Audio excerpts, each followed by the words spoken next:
नमस्कार साथियों, स्वागत है आप सभी का हमारे निर्मल क्लासेस रीट वाले यूट्यूब चैनल पर।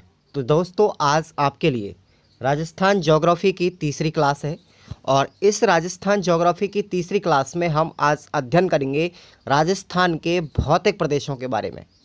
तो आपको राजस्थान के भौतिक प्रदेशों से एक या दो प्रश्न रीट मेंस की परीक्षा में या फिर राजस्थान की कोई भी अदर कॉम्पिटिटिव एग्ज़ाम हो उसमें भी आपको देखने को मिलता है। सबसे बेहतरीन और इम्पॉर्टेंट टॉपिक माना जाता है राजस्थान के भौतिक प्रदेश।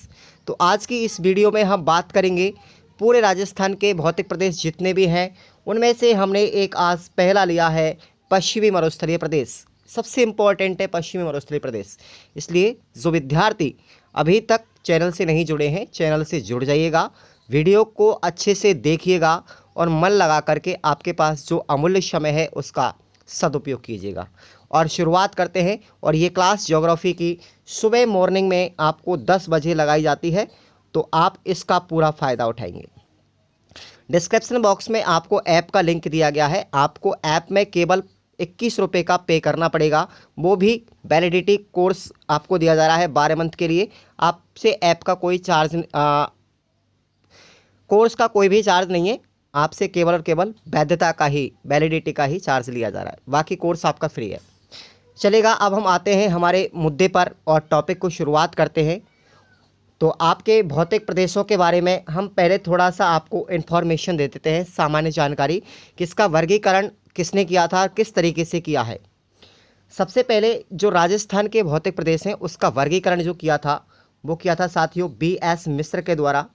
बी.एस. मिश्रा के द्वारा किया गया था 1968 में। समझ में आया? बी.एस. मिश्रा के द्वारा 1968 में किया गया था और उसने इन भौतिक प्रदेशों को 4 भागों में वर्गीकृत किया था। 4 भाग कौन कौन से हैं? पहला है हमारा पश्चिमी मरुस्थलीय प्रदेश, जिसके बारे में आज की वीडियो में चर्चा करने वाले हैं। दूसरा है अरावली पर्वतीय प्रदेश। तीसरा है पूर्वी मैदानी प्रदेश और चौथा है दक्षिणी पूर्वी पठारी प्रदेश, जिसको हम हाड़ौती का पठार भी कहते हैं। तो आज के यहाँ पर अब हम बात कर लेते हैं आगे। भौतिक प्रदेशों की उत्पत्ति भी कई जो भूगोलवेत्ता है उनके अनुसार बताई गई है। तो यहाँ पर सबसे पहले वैगनर की थ्योरी आती है। वैगनर महोदय ने बताया था कि जो महासागरों से जुड़ा हुआ भाग है ना, वो हमारा पैंथालासा कहलाता है और महाद्वीपों से जुड़ा हुआ भाग पेंजिया कहलाता है। इसलिए विश्व में पहली 2 स्थलाकृतियों की अगर बात करते हैं तो पहली तो है आपकी महासागर और दूसरी है आपकी महाद्वीप। तो महाद्वीप और महासागर इन दोनों से मिलकर के ही पूरे विश्व का यानी पृथ्वी का स्ट्रक्चर बना हुआ है। आया समझ में? तो आप लोग वीडियो को लाइक कर दीजिएगा और देखिएगा इस तरीके से इसका मैंने डायग्राम बनाया गया है कि ये अपना पूरा का पूरा पृथ्वी है और इस ही पृथ्वी पर जो ऊपरी भाग है वो हमारा महासागर है और इस महासागर को पैंथालासा नाम दिया। और हमारा जो आंतरिक भाग है जहाँ पर मृदा है उसको महाद्वीप नाम दिया गया और इन महाद्वीपों की आगे चल के संज्ञा दी गई थी पेंजिया के नाम से। तो आज से लगभग 5000 करोड़ वर्ष पहले अमेरिका के पेंजिया भाग का विभाजन हुआ था। इस पेंजिया भाग का क्या हो गया? विभाजन, और ये 2 भागों में बट गया। पहला बना था उत्तरी पेंजिया और दूसरा बना था दक्षिणी पेंजिया। तो जो उत्तरी पेंजिया था उसका नाम दिया गया था अंगारालैंड और दक्षिणी पेंजिया का नाम दिया गया था गोंडवानालैंड। और इन दोनों पेंजियाओं के मध्य में जो भूभाग था साथियों वो हमारा टैथिस सागर था और उसी टैथिस सागर की जगह पर आज हमारा हिमालय बना हुआ है। आप लोग देखिएगा कि जो उत्तरी भाग था पेंजिया का वो कहलाता उत्तरी पेंजिया, जिसको अंगारालैंड या लारेंसिया नाम दिया गया, और जो दक्षिणी भाग था उसको दक्षिणी पेंजिया यानी गोंडवाना लैंड नाम दिया गया। और इन दोनों के मध्य में जो भूभाग बचा वो हमारा टैथिस सागर था और इस टैथिस सागर में उथल पुथल होने के कारण आज से करोड़ों वर्ष पहले टैथिस सागर था और वर्तमान में आज उसकी जगह पर क्या है? हिमालय स्थित है। तो ये आपको पूरा कंसेप्ट समझ में आया हो तो आप लोग एक बार कमेंट करके बताइए आपको वीडियो कैसा लग रहा है। अब हम बात कर लेते हैं इस नक्शे की दृष्टि के अनुसार। अगर बात करते हैं कि राजस्थान के जो भौतिक प्रदेश जो 4 बताए थे बी.एस. मिश्रा के द्वारा, उनको यहाँ पर शो किया गया है। पहला है हमारा शुष्क मरुस्थलीय प्रदेश, ठीक है ना। तो यहाँ पर थोड़ा सा और डिस्क्राइब में चलते हैं। यहाँ तक देखिएगा आप लोग ये पहला जो है वो हमारा एक पश्चिमी मरुस्थलीय प्रदेश है, और पश्चिमी मरुस्थलीय प्रदेश को भी दो भागों में बांटा गया आगे चल के। पहला है शुष्क मरुस्थलीय प्रदेश और दूसरा है अर्ध शुष्क मरुस्थलीय प्रदेश। समझ में आया? अब यहाँ पर हम थोड़ा सा आगे अपनी रामायण को बढ़ाते हैं। अब हम बात करते हैं थोड़ा सा ये और देख लेते हैं कि सबसे प्राचीनतम और सबसे नवीनतम भौतिक प्रदेश कौन सा है। यहाँ से भी प्रश्न एक बार एग्जाम में आया था। तो जो हमारा सबसे प्राचीनतम भौतिक प्रदेश है साथियों, वो है हमारा अरावली भौतिक प्रदेश, अरावली पर्वतीय प्रदेश। और सबसे नवीनतम की अगर बात की जाए तो वो है हमारा पश्चिमी मरुस्थलीय प्रदेश। ये दोनों ही पॉइंट आपको याद रखने, और इनका क्रम भी मैंने लिख दिया है, क्या पता यहाँ से प्रश्न पूछा जा सकता है। और ट्रिक है कि भौतिक प्रदेशों का प्राचीन से नवीनतम क्रम कैसे रहा होगा। ट्रिक क्या होगी? अरे पठार मैं थार पर मरूं, यानी कि जो सबसे पहले प्रदेश बना था वो बना था अरावली, उसके बाद पठारी प्रदेश बना था, उसके बाद पूर्वी मैदानी भाग बना था, और सबसे अंत में बना था पश्चिमी मरुस्थलीय प्रदेश। इस तरीके से आपको इनका प्राचीन से नवीनीकरण की तरफ आपको क्रम याद रखना है। अब हम भौतिक जो प्रदेश हैं हमारे, उनको एक बार समदृष्टि से देख लेते हैं कि उत्पत्तियों के क्षेत्रफल, जनसंख्या, एक साथ मैंने सबका वर्णन यहाँ पर किया है। एक बार छोटा सा संक्षिप्त रूप में हम इसका वर्णन देख लेते हैं, उसके बाद हम विस्तार से बात करेंगे। अगर हम भौतिक प्रदेशों को, आपको पता है मैंने 4 भागों में डिवाइड करवाया है आपको भौतिक प्रदेशों के बारे में। पश्चिमी मरुस्थल प्रदेश की अगर बात करते हैं तो इसकी उत्पत्ति साथियों तैथिस सागर से हुई है। अरावली पर्वतीय प्रदेश की उत्पत्ति गोंडवाना लैंड से हुई है, और पूर्वी मैदानी भाग प्रदेश की जो उत्पत्ति है नदियों से निर्मित हुई है, और दक्षिण पूर्वी पठारी भाग की भी गोंडवाना लैंड से हुई है। अगर हम इसके उत्पत्ति की युग की बात करें तो पश्चिमी मरुस्थलीय जो प्रदेश है उसका युग है उत्तर प्लेस्टोसिन युग, इस समय पर उसकी उत्पत्ति हुई थी। अरावली पर्वतीय प्रदेश का समय क्या है? प्री कैम्ब्रियन युग में इसकी उत्पत्ति हुई थी, और ये एग्जाम में पूछा भी जा चुका है। पूर्वी मैदानी भाग की उत्पत्ति हुई थी प्रारंभिक प्लेस्टोसिन युग में, और दक्षिण पूर्वी पठारी प्रदेश की उत्पत्ति हुई थी क्रिस्टेशियस काल में। अगर वहीं क्षेत्रफल की बात करते हैं तो पश्चिमी मरुस्थलीय प्रदेश का क्षेत्रफल है 61.11%। अरावली पर्वतीय प्रदेश का क्षेत्रफल है 9.3%, और पूर्वी मैदानी जो प्रदेश है उसका क्षेत्रफल है 23.3%। और वहीं अगर हम पूर्वी पठारी प्रदेश की बात करते हैं तो यहाँ पर 6.29% इसका क्षेत्रफल है। और जनसंख्या की बात करते हैं यहाँ पे जनसंख्या, यहाँ से प्रश्न 2 बार आ चुका है साथियों, ध्यान रखना है। अगर जनसंख्या की बात करते हैं पश्चिमी मरुस्थलीय प्रदेश में 40% जनसंख्या, और वहीं अगर अरावली में जनसंख्या प्रतिशत है तो 10%, और हमारा मैदानी भाग में जनसंख्या 40%, और पूर्वी पठारी प्रदेश के अंदर जनसंख्या 10% निवास करती है। अगर हम जिलों की बात की जाए तो पश्चिमी मरुस्थल प्रदेश में 12 जिले आते हैं, अरावली के अंदर 7 आते हैं, मैदानी के अंदर 10 आते हैं, और पठारी प्रदेश में 4 जिले आते हैं, कोटा, बूंदी, बारा और झालावाड़। इनकी जलवायु की बात करें तो यहाँ पर शुष्क और अर्धशुष्क 2 प्रकार की जलवायु पाई जाती है पश्चिमी मरुस्थल प्रदेश में।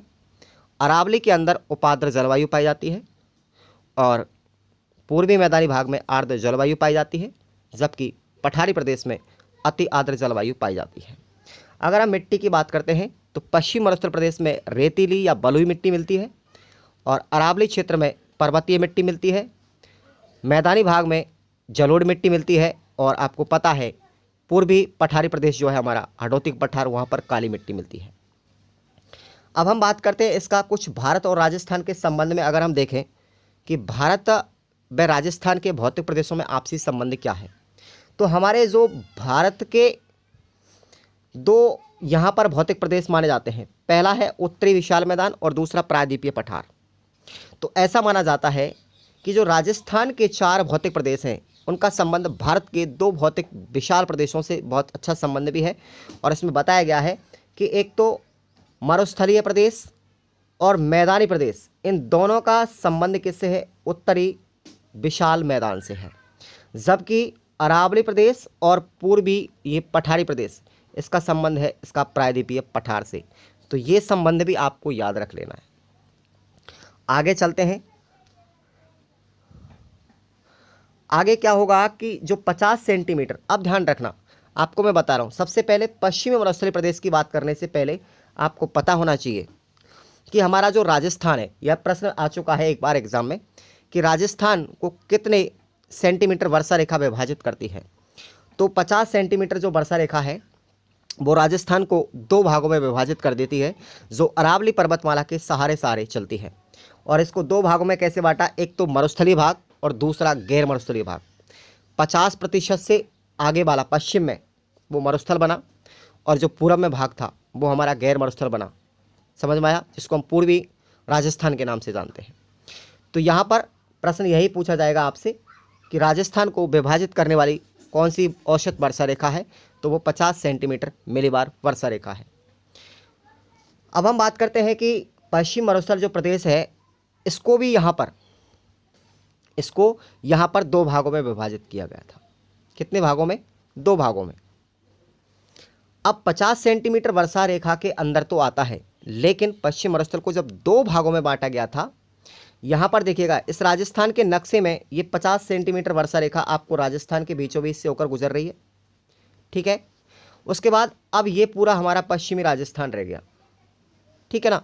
इस पश्चिमी राजस्थान के बिल्कुल अब यहाँ पर फिर एक 25 सेंटीमीटर वर्षा रेखा है, ये 25 सेंटीमीटर, ये 25 सेंटीमीटर वर्षा रेखा जो है ये पश्चिम मरुस्थल को दो भागों में विभाजित कर रही है। और अब इस स्थिति में आप लोग देखेंगे कि बांटने पर ये जब दो भागों में विभाजित हो गया तो कौन कौन से क्षेत्र यहाँ पर विकसित हुए थे उनके बारे में अब हम चर्चा करेंगे। तो ये दो भागों में बटा था। पहला तो बट गया बिल्कुल ये अपना शुष्कतम प्रदेश, ये पूरा शुष्क है, और ये जो हमारा है बीच में होकर के ये वाला पार्ट ये हमारा अर्ध शुष्क मरुस्थल प्रदेश है। तो दो भागों में विभाजित हो गया।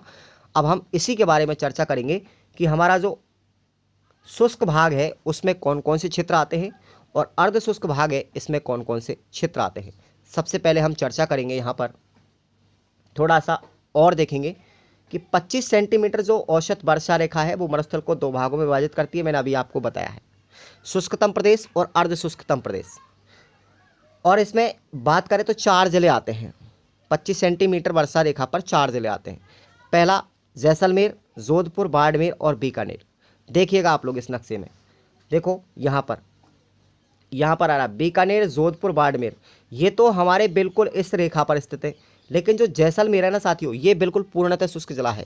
अब आ तो चार जिले गए ना, बीकानेर, जोधपुर, बाड़मेर और जैसलमेर, लेकिन जो पूर्णतः शुष्क अगर जिला कहलाएगा वो है हमारा जैसलमेर। क्लियर। और फिर उसके बाद अगर हम बात करते हैं इसकी किसकी, शुष्क मरुस्थलीय प्रदेश की, ये भी दो भागों में डिवाइड किया गया था। एक तो है बालू का स्तूप मुक्त प्रदेश और दूसरा है बालू का युक्त प्रदेश। अब हम देख लेते हैं सबसे पहले, अब हम किसकी बात कर रहे हैं, हम बात कर रहे हैं यहाँ पर शुष्कतम प्रदेश की। किसकी बात कर रहे हैं, शुष्कतम प्रदेश की बात करेंगे। पश्चिम मरुस्थल का पहला भाग कौन सा है, शुष्कतम प्रदेश।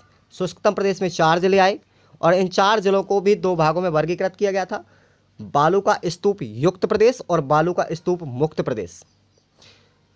देखिएगा आगे चल के, अब हम सबसे पहले बात करेंगे बालू का स्तूप मुक्त प्रदेश की।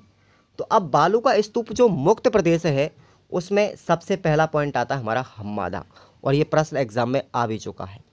हम्मादा में कौन कौन से जिले शामिल किए गए हैं, तो साथियों पोकरण, फलौदी और बालोतरा के बीच में जो पाए जाने वाला चट्टानी मरुस्थल क्षेत्र है वो हमारा हम्मादा कहलाता है। पोकरण हमारा इस तरीके से इसकी आकृति बनी हुई है, देख लो आप त्रिभुज के आकार में। पोकरण जैसलमेर में है, फलौदी जोधपुर में है और बालोतरा बाड़मेर में। इन तीनों ही स्थानों के बीच में जो मरुस्थलीय चट्टानी मरुस्थल पाया जाता है क्षेत्र वो हमारा हम्मादा कहलाता है। दूसरा है सीज। अब जो सीज है ये प्रश्न की फुल फॉर्म भी बच्चों से पूछी जा सकती है एग्जाम में, और ये प्रश्न आया भी था, इसमें भी जिले पूछे गए थे। तो साथियों जो हम्मादा है हमारा, इस हम्मादा के अंदर यहाँ पर सौर ऊर्जा की बहुत ज़्यादा मात्रा में कंपनियाँ स्थापित की गई थी। यहाँ सौर ऊर्जा की ज़्यादा संभावना थी, इस वजह से यहाँ पर कंपनियाँ स्थापित की गई थी, और ये सोलर एनर्जी एंटरप्राइजेज जोन कहलाता है। तो यह हम्मादा के बीच में जो क्षेत्र मिला है सौर ऊर्जा संभावित क्षेत्र, इसी को हम क्या कहते हैं, सीज कहते हैं। आया समझ में। तो इसमें भी यही तीन जिले आते हैं, जैसलमेर, जोधपुर और बाड़मेर। सीज के क्षेत्र में, प्रश्न यहीं से बनता है। उसके बाद अगला है रेग। रेग बहुत बार पूछा गया एग्जाम में। हम्मादा के चारों ओर एक कंकड़ नुमा मिश्रित मरुस्थल पाया जाता है। जो हम्मादा मैंने आपको बताया है उसके चारों तरफ एक कंकड़ नुमा मिश्रित मरुस्थल पाया जाता है, जिसको हम रेग कहते हैं। उसके बाद लाठी सीरीज। लाठी सीरीज भी पूछा जा चुका है। तो पोखरण जैसलमेर में है, वहाँ से लेकर के मोहनगढ़ जैसलमेर के बीच में। तो पोखरण से लेकर के मोहनगढ़ के बीच में जो भूगर्भित जल पट्टी पाई गई थी उसको हम लाठी सीरीज कहते हैं। कहाँ से कहाँ तक? पोखरण से लेकर के मोहनगढ़ के बीच में जो भूगर्भित जल पट्टी है उसको हम लाठी सीरीज कहते हैं। और अगला है चांदन नलकूप। अब चांदन नलकूप आपने सुना होगा, इसको हम थार का घड़ा भी कहते हैं, और यह लाठी सीरीज क्षेत्र में ज़्यादा पाए जाते हैं। और जैसलमेर में सर्वाधिक मात्रा में बहुत बार एग्जाम में आया हुआ है। चांदन नलकूप कहाँ स्थित है, किस जिले में है? जैसलमेर में, जिसको हम थार का घड़ा भी कहते हैं। थार का मतलब मरुस्थल का घड़ा। उसके बाद सेवण घास, ये भी बहुत एग्जाम में आई हुई है। सेवण जो घास है साथियों, जैसलमेर में सर्वाधिक मात्रा में पाई जाती है और एक प्रोटीन युक्त घास है। अगर हम इस घास का वैज्ञानिक नाम याद करें तो इसका नाम हो जाएगा लसिया रूस सीडिकस। इसका वैज्ञानिक नाम आपको याद रख लेना है, एग्जाम में पूछा भी जा सकता है आपसे। आगे चलते हैं मगरा। मगरा भी बहुत इंपॉर्टेंट है। तो मगरा पश्चिमी मरुस्थल जो है अपना, उसमें पाई जाने वाली अपशिष्ट टूटी फूटी पहाड़ियाँ होती है, जो पोखरण से लेकर के बालोतरा बाड़मेर के बीच में पाई जाती हैं। टूटी फूटी अपशिष्ट पहाड़ियाँ, वो मगरा है। ध्यान रखना, पहाड़ियों से बहुत प्रश्न एग्जाम में पूछे जाते हैं और उनकी आकृतियों के बारे में, उनका जो नामकरण या संज्ञा दी गई है, वो प्रश्न बच्चे गलत करके आते हैं। तो मगरा अगर पूछा जाए तो ये मगरा पश्चिम मरुस्थल में पाई जाएंगी। पोखरण से लेकर के बालोतरा के बीच में जो अवशिष्ट टूटी फूटी पहाड़ियाँ, वो मगरा कहलाती हैं। और इसी मगरा की पहाड़ी पर साथियों त्रिकूट पहाड़ी स्थित है। इस मगरा पर ही त्रिकूट पहाड़ी स्थित है और इसी त्रिकूट की पहाड़ी पर जैसलमेर का दुर्ग बना हुआ है। देख लो मैंने कहाँ से प्रश्न उठाया है, कल्चर में ले गया थोड़ा सा मैं आपको। तो जो त्रिकूट पहाड़ी है ये मगरा की पहाड़ियों पर स्थित है और इसी त्रिकूट पहाड़ी पर जैसलमेर का दुर्ग बना हुआ है। किसने बनवाया था? रावल जैसल ने बनवाया था। और इसका पूरा जो निर्माण करवाया था सालवानी सेकंड रावल जैसल के पुत्र ने करवाया था। आ गया समझ में? अब इतना समझ में आ गया हो तो एक बार लाइक कर दीजिएगा सभी विद्यार्थी। अगला आता है, अभी हमारे बालू का स्तूप मुक्त प्रदेश ही चल रहे हैं। अगला चलेगा हमारा आकल वुड फॉसिल पार्क। ये भी यहीं पर पाया जाता है। कहाँ पर? जैसलमेर में। ये एक जीवाश्म लकड़ी के जो जीवाश्म पाए गए थे यहाँ पर अवशेष मिले हैं, इसलिए इस गांव को आकल वुड फॉसिल्स पार्क की संज्ञा दी गई थी और ये जैसलमेर जिले में पाए जाते हैं। उसके बाद पीवड़ा। पीवड़ा साथियों पश्चिम मरुस्थल में पाए जाने वाला एक जहरीला सांप है, ठीक है ना। इसका रंग कैसा होता है? पीला होता है। तो पीवड़ा सांप पश्चिम मरुस्थल यानी जैसलमेर में सर्वाधिक मात्रा में पाए जाते हैं और ये भी एग्जाम में आया हुआ है। अब हम बात करेंगे बालू का स्तूप युक्त प्रदेशों की। बालू का स्तूप युक्त प्रदेश कौन कौन से हैं उनके बारे में भी हम चर्चा करेंगे। चलिएगा, बालू का स्तूप युक्त प्रदेशों के अंदर पहला है हमारा अनुदैर्घ्य या रेखीय बालू का स्तूप। साथियों ये सीईटी में भी पूछा गया प्रश्न है और रीट में भी, कि जो अनुदैर्घ्य रेखीय या बालू का स्तूप हैं वो साथियों पवन की दिशा के समांतर चलते हैं, ऐसे ऐसे चलते हैं। पवन की गति इनमें बहुत धीमी होती है और ये सर्वाधिक मात्रा में जैसलमेर ज़िले में पाए जाते हैं, ठीक है ना। तो ये आपको याद रखना है। देखिएगा इस तरीके से अनुदैर्घ्य रेखीय बालू का स्तूप पाए जाते हैं।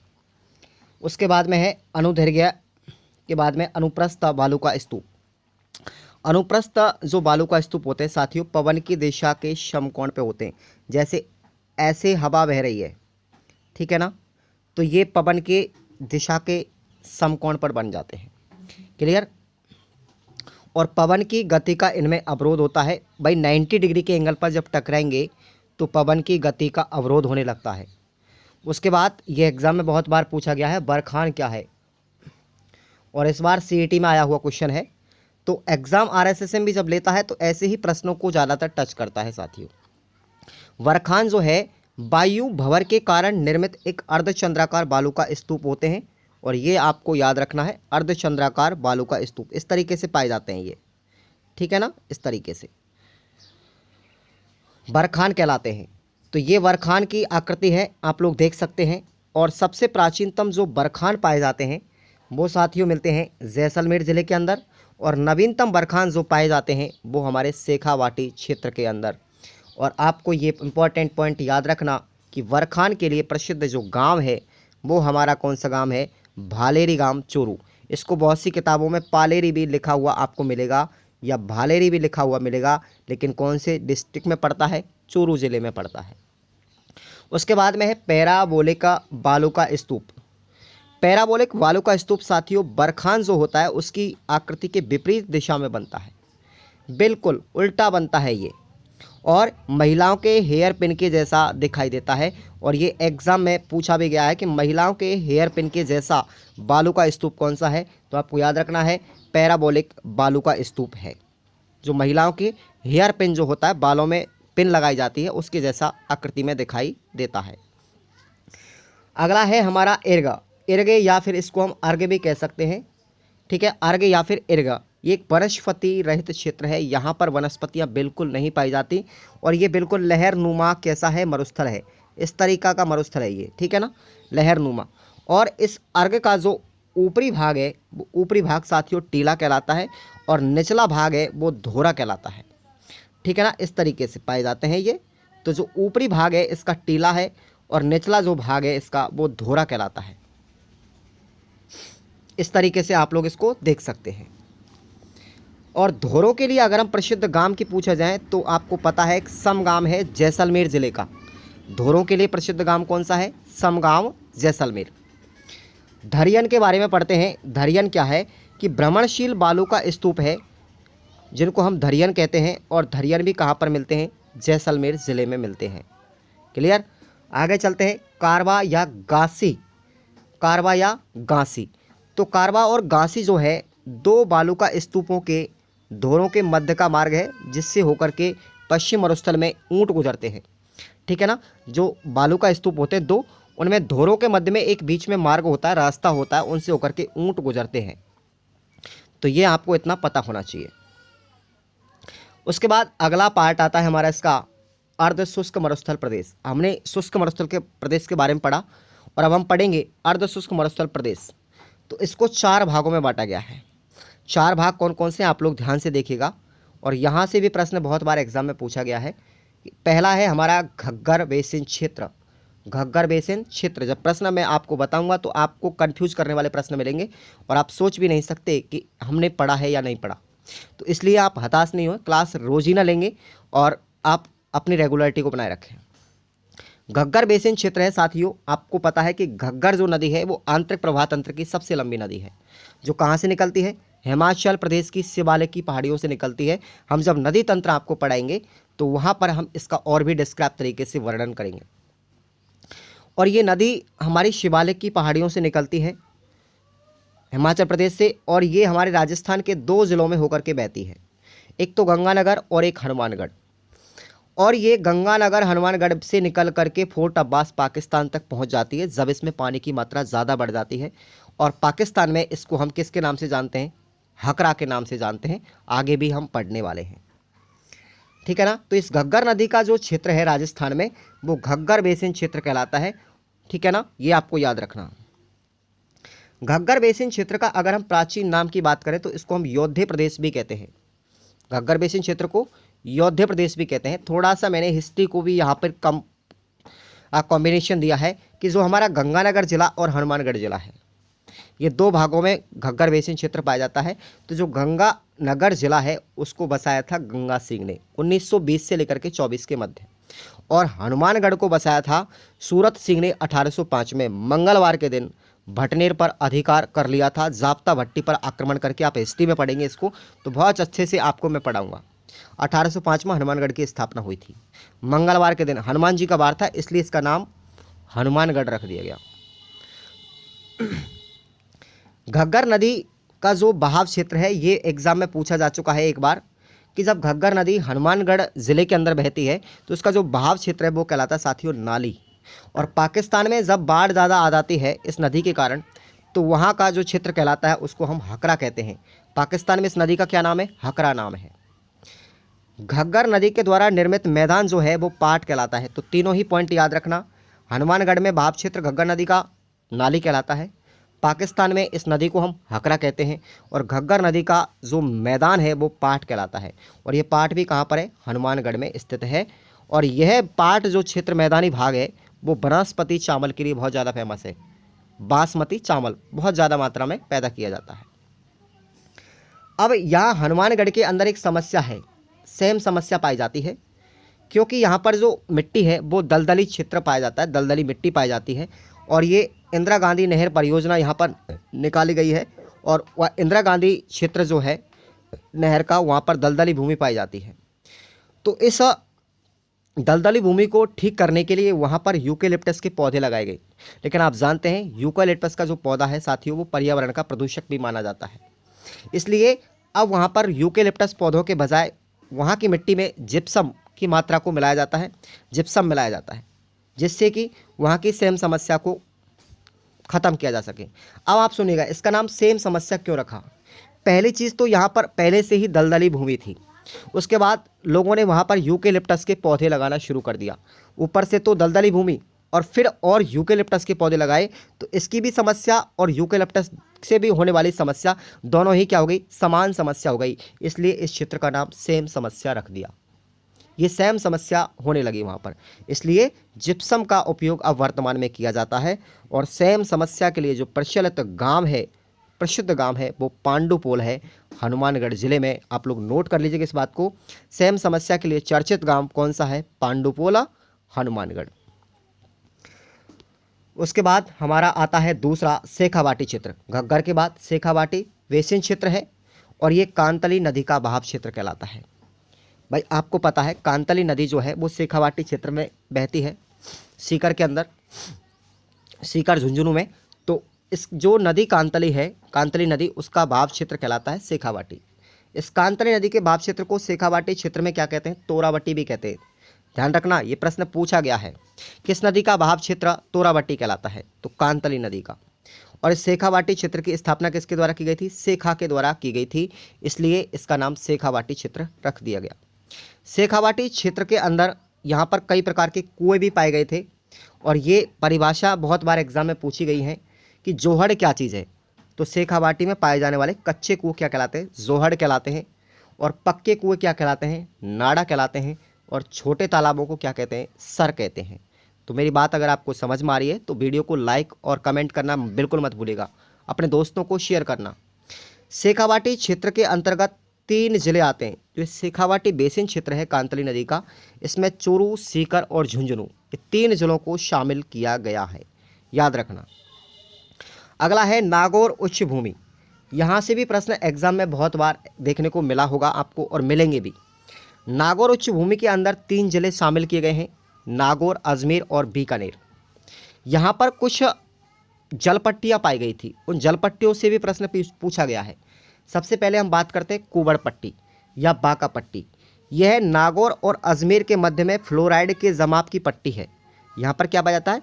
नागौर से लेकर के अजमेर के बीच में एक फ्लोराइड की पट्टी पाई गई थी, जिसको हम कुबड़ पट्टी या बाका पट्टी कहते हैं।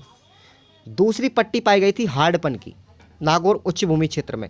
और यह हार्डपन क्या होता है साथियों? ये जिप्सम का जमाव है। यहाँ पर जिप्सम की जो पट्टी है हसे मात्रा में पाई गई थी और ये नागौर और बीकानेर के मध्य में। यहाँ से आपको क्षेत्र पूछा जाएगा, हार्डपन या जिप्सम की पट्टी नागौर बीकानेर के मध्य, जबकि फ्लोराइड की पट्टी नागौर और अजमेर के मध्य में पाई गई थी।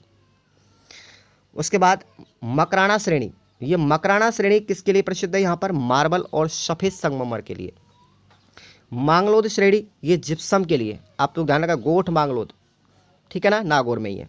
जिप्सम सबसे ज़्यादा मात्रा में निकलता है, हम खनिजों में पढ़ेंगे इसको हम। उसके बाद जायल श्रेणी, ये जायल श्रेणी भी फ्लोराइड के लिए प्रसिद्ध है, ठीक है ना। उसके बाद अब हम चलते हैं, अगला क्षेत्र है हमारा लूणी बेसिन क्षेत्र। नंबर 4 पर लूणी बेसिन क्षेत्र है। तो लूणी बेसिन क्षेत्र साथियों इसको हम गोडवाड़ प्रदेश के नाम से जानते हैं और इसमें 4 जिले आते हैं, जोधपुर, बाड़मेर, पाली और जालौर। चारों ही जिलों को याद रखना। आपसे युग में पूछा जा सकता है कि लूणी बेसिन क्षेत्र में से कौन सा जिला शामिल नहीं है। तो जोधपुर, बाड़मेर, पाली और जालौर, इन 4 के अलावा कोई भी जिला आपको ऑप्शन में दिया जाए तो वो लूणी प्रदेश में नहीं आएगा, गौड़वाड़ प्रदेश में शामिल नहीं होगा। केवल 4 जिले ही इस गौड़वाड़ प्रदेश के अंदर आते हैं, जोधपुर, बाड़मेर, पाली और जालौर। इस लूणी बेसिन क्षेत्र में बहुत सारी चीज़ें पाई गई थी, जैसे चिड़िया टूक पहाड़ी। ये चिड़िया टूक पहाड़ी भी, अब लूणी बेसिन क्षेत्र में क्या क्या चीज़ें मिल रही हैं उनके बारे में हम बात करेंगे। चिड़िया टूक पहाड़ी ये कहाँ पर है? मेहरानगढ़, जोधपुर में पूछा गया एग्जाम में, और मेहरानगढ़ का किला भी चिड़िया टूक पहाड़ी पर है। दूसरा है छप्पन की पहाड़ियाँ। ये छप्पन की पहाड़ियाँ कहाँ पर पाई गई? बालोतरा से लेकर के शिवाना तक। तो बालोतरा और शिवाना दोनों ही बाड़मेर में है। क्लियर? अगला है छप्पन का पर्वत। छप्पन का पर्वत कहाँ पर है? बाड़मेर जिले के अंदर। और छप्पन का मैदान कहाँ पर है? ये साथियों थोड़ा सा कंफ्यूज करने वाला है। बांसवाड़ा व प्रतापगढ़ के मध्य में 56 गांवों की जो उपजाऊ भूमि है वो हमारी छप्पन का मैदान है। इसलिए आप तीनों ही पॉइंटों को याद रखेंगे। छप्पन की पहाड़ियाँ बालोतरा से शिवाना के मध्य, छप्पन का पर्वत बाड़मेर में, और छप्पन का मैदान आपका बांसवाड़ा और प्रतापगढ़ के मध्य 56 गांवों की उपजाऊ भूमि, ये राजस्थान के दक्षिण में है छप्पन का मैदान। तो मैंने यहाँ पर ये पॉइंट इसलिए लिखा कि आपको कन्फ्यूजन ना हो। उसके बाद नाकोड़ा पर्वत, ये भी कहाँ पर है? बाड़मेर जिले में। नाकोड़ा पर्वत बहुत बार एग्जाम में पूछा गया है, और इस पर्वत पर एक भैरव बाबा का मंदिर बना हुआ है, भैरव मंदिर। और हम बात करते हैं कि नाकोड़ा का जो प्राचीनतम नाम है वो है हमारा मेवानगर। क्या है? मेवानगर, नाकोड़ा का। अगला है पीपलूद गांव। पीपलूद गांव भी बाड़मेर में है, और इस पीपलूद गांव में अगर हम बात करते हैं तो पश्चिमी राजस्थान का क्षेत्र है ये, और पश्चिमी राजस्थान में सर्वाधिक वर्षा वाला गांव, सबसे ज़्यादा बरसात होती है पश्चिमी राजस्थान में। वो गांव कौन सा है? पीपलूद गांव है, बाड़मेर जिले के अंदर। और इसीलिए इस पीपलूद को मारवाड़ का लघु माउंट भी कहते हैं। आप जानते हैं कि राजस्थान का जो माउंट आबू है वहाँ पर सबसे ज़्यादा बरसात होती है, और इसी वजह से इस पश्चिमी राजस्थान में पीपलूद गांव में वर्षा अधिक होने के कारण मारवाड़ का लघु माउंट संज्ञा दी गई है। उसके बाद ग्रेनाइट पर्वत या ग्रेनाइट सिटी जो हमारी जालौर है। सांचौर बेसिन क्षेत्र भी कहाँ पर है? जालौर में। आपको पता है राजस्थान में जो सांचौर है ना, इस सांचौर को हम राजस्थान का पंजाब भी कहते हैं। ठीक है ना, राजस्थान का पंजाब सांचौर को कहते हैं, और सांचौर कहाँ है? जालौर में। उसके बाद जसवंतपुरा की पहाड़ियाँ। ये जसवंतपुरा की पहाड़ियाँ कहाँ पर पाई जाती हैं? जालौर जिले के अंदर। और इन पहाड़ियों पर एक डोरा पर्वत की चोटी है। इन पहाड़ियों पर क्या है? एक डोरा पर्वत की चोटी भी है, और ये डोरा पर्वत जो है 869 मीटर ऊंचा है। और ये डोरा पर्वत की अगर बात करें तो ये पश्चिम राजस्थान की सबसे ऊंची चोटी है। एग्जाम में पूछा जा सकता है। वैसे राजस्थान की सबसे ऊंची चोटी गुरु शिखर है, लेकिन अगर पश्चिमी राजस्थान की पूछी जाए, केवल पश्चिमी राजस्थान की, तो कौन सी होगी साथियों? आपकी डोरा पर्वत सबसे ऊंची चोटी होगी पश्चिमी राजस्थान की, डोरा पर्वत। तो ये आपको याद रख लेना है। तो यहाँ तक हमने पढ़ा है। आज पश्चिम मरुस्थल को पूरा कंप्लीट पढ़ लिया है, और कल के हम टेस्ट क्लास के अंदर बात करेंगे अरावली पर्वतीय प्रदेश के बारे में, और शुरू करेंगे अरावली पर्वतीय प्रदेश, उसके बाद पूर्वी मैदानी भाग, और अंत में हाड़ौती प्रदेश।